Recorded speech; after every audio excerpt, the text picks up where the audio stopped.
මාලනියගේ අවසන් හුස්ම යනකොට අත අල්ලගත්තේ නිල්හාන්ගේ අත උඩ මාලනියගේ අත අප්‍රාණික වුණේ. ඒ අත්දැකීම නිල්හාන්ගේ ජීවිත කාලය මතක් වේවි.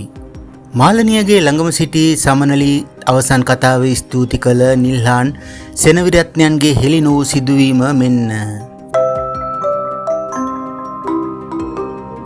හෙළ කලාකෙත නොමදව පෝෂණය කරමින් සදහටම නික්ම ගිය නිලීරාජනීය මාලනී ෆොන්සේකා මහත්මියගේ ඉතා සංවේදී සිදුවීමක ඡායාරූපයක් මේ වන විට නිකුත් වී තිබෙනවා. මාලනී ෆොන්සේකාව ඇසක් මෙන්ම වටිනා වස්තුවක් මෙන් ඉතා පරිස්සමට රැග්ගත් චන්දික නානායක්කාර රේඛා වීරසිංහ මෙන්ම නිල්හාන් සෙනවිරත්නද වනවා. සමනිලි ෆොන්සේකා අවසන් අවස්ථාවේ ස්තුති කතාවේද විශේෂ ස්තුතියක් පුද කළේ ඔවුන්ටයි. මාලනියගේ අවසන් දින රාත්‍රියේ අලුයම 3ට පමණ ඇයගේ අවසන් හුස්ම පොද වාතලයට මුසු වෙද්දී ඇය අල්ලාගෙන සිටියේ ඇය අසලින්ම සිටි නිල්හාන්ගේයි. ඔහුගේ අත අල්ලාගෙනම ඇය ජීවිතයෙන් සමුගෙන ගොස් තිබුණා. එය නිල්හාන්ගේ ජීවිතයේ කිසිදා අමතක කළ නොහැකි සිදුවීමක් බවටයි ඔහු පවසා තිබුණේ.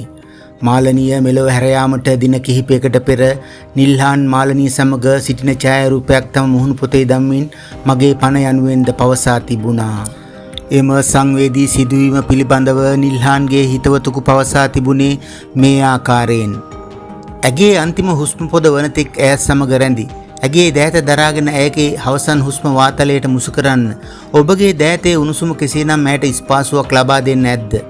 ඔබ ලැබුවේ මොහොත වචන වලට හැරවිය නොහැකි විනාඩි කිහිපය වෙන්න පුළුවන් නේද? ඔබ ඇයට දුන්නේ ශක්තියට ආදරයට ඔබට පින්. ආදරේ ඔබට නිල්හාන් සෙනවිරත්න යනුවෙන් ඔහු පවසා තිබුණා.